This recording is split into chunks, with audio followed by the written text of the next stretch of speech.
don't know me, I'm one of the most famous and important writers in English literature. So famous that in 1564, when I was born, in Stratford upon Avon, it was Saint George's Day, and probably this was not a coincidence. I wrote 37 plays that are still popular today and invented over 1,700 words. Not bad, right?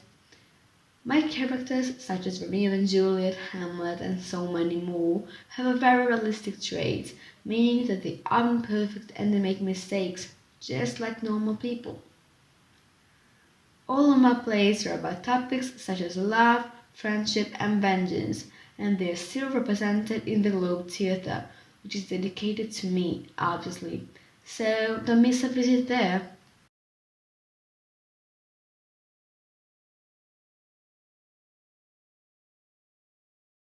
Hamlet, Prince of Denmark, meets the ghost of his father, who tells him that he was killed by his brother Claudius, now King of Denmark, and asks him to be revenged.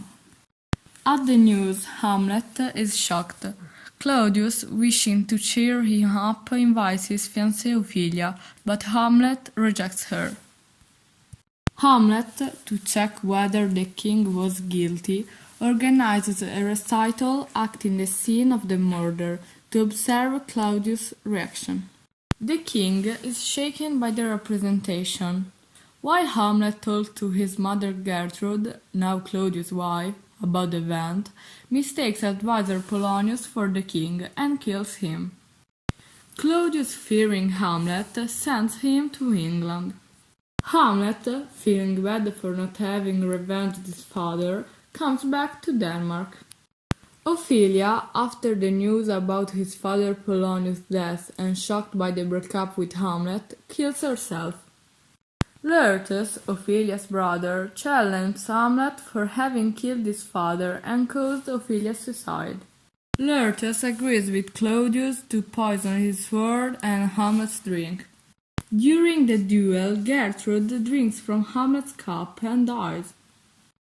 Laertes and Hamlet injure each other deadly with a poisoned sword, and Hamlet, before dying, pierces the king. Hamlet to his son, Hamlet. Avenge me. Kill your uncle who rules my throne. Okay, father. I will do a play that will talk about how Lucianus poisons his uncle. During the opera, Hamlet's uncle. Hamlet is very strange. I think he wants to kill me. I better run away. Hamlet sees him, follows him, and kills him, but is not very lucky. Later, Ophelia, Hamlet's fiancée, learns of her father's death and decides to commit suicide. Meanwhile, Lord, Ophelia's brother, challenges Hamlet, who, if he wins, will drink from a poisoned cup, which, however, will be drunk by Hamlet's mother. Furthermore, the blade of his sword is poisoned and will strike Lord and Hamlet, who kills his uncle. I just wanted your uncle's death, not everyone who talked to you. To be or not to be? That is the question. Whether it is nobler in the mind to suffer the slings and arrows of outrageous fortune, or to take arms against the sea of troubles, and by opposing them, to die, to sleep no more. And by sleep to say, we hand a heartache, and the thousands of shocks flashes here too. But the dread of something after death, the undiscovered land from whose bourne no traveler returns, is what puzzles the will of life.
two families equally noble in a beautiful Verona, which is the scene for the ancient rivalry, and the blood of the citizens stains the hands of the citizens. From the fatal loins of these two enemies, it takes the life of a couple of adventurous lovers. Romeo, Romeo, why are you Romeo? Should I keep listening to her, or should I respond to what she says? It is just your name that is hostile to me. You will always be the same, even if you were not a Montagues.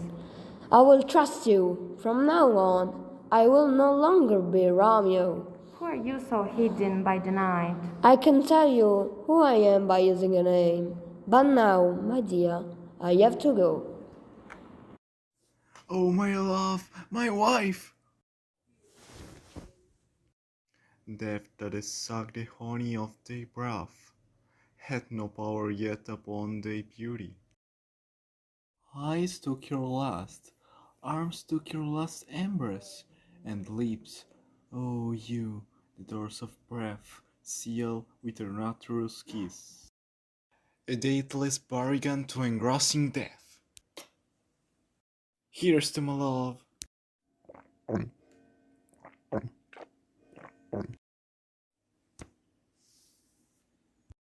Thus with a kiss I die.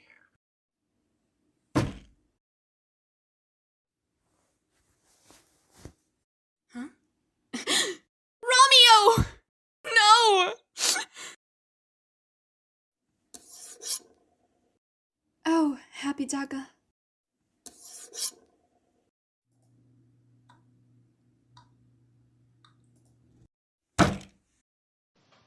Among the many works that I have written, there are three Roman history plays. Does anyone remember who said et tu Brute? Then vote Caesar. If you know, very good, but if you don't remember it, it doesn't matter. The sentence was said by Julius Caesar while he was being killed, so I wrote a tragedy about his ambition and his murder. For she had eyes and chose me. Did you understand what I'm talking about? All right. What does it know Othello's story? A tale that speaks of anger, sadness, love, and tragedy. Othello was an heroic black general in the service of Venice. He was in love with Desdemona, and he married her. But they didn't live happily in peace. Oh, beware, my lord, of jealousy. It is the green-eyed monster which doth mock the meat it feeds on. Oh God, what pain is jealousy! If you feel this emotion, you can do, say, or think horrible things. In this tale, some characters, blinded by jealousy, killed loved people. I hold my peace, sir. No, no, I will speak as liberal as the North. Let heathen and men and devils, let them all cry shame is against me, yet I'll speak. Oh, what a tragedy by Shakespeare! Now I will ask you a question. What do you think about love? Much Ado About Nothing is a play first performed in 1612. It is set in the 16th century in Messina on and around Governor Leonardo's estate. Although this play is a comedy ending up multiple marriages and this is full of witty dialogue making comic moments. Guess what? It also addresses more serious events like deception as a means to an end, loss of honor, and public shaming. Nothing is left to chance in Shakespeare works. The Taming of the Shrew is a play by Shakespeare, written in 1594, and tells the story of two sisters, Bianca and Catherine. It's a comedy that talks about love and marriage. The comedy is set in the city of Ephesus. It's divided into 5 acts and a final scene, without prologue and epilogue. And the main theme of this comedy are family, loyalty, persistence, identity, and coincidence. The theme of love and relationships between men and women is at the fore, And another theme of entropy by Shakespeare is that of appearance and reality. Hello, I'm Macbeth, and I became king by killing lots of people. My actions caused the death of my wife and my friend, part of my people and mine. Now that they killed me, I'm a ghost, and I can haunt all castles as I want. Ooh.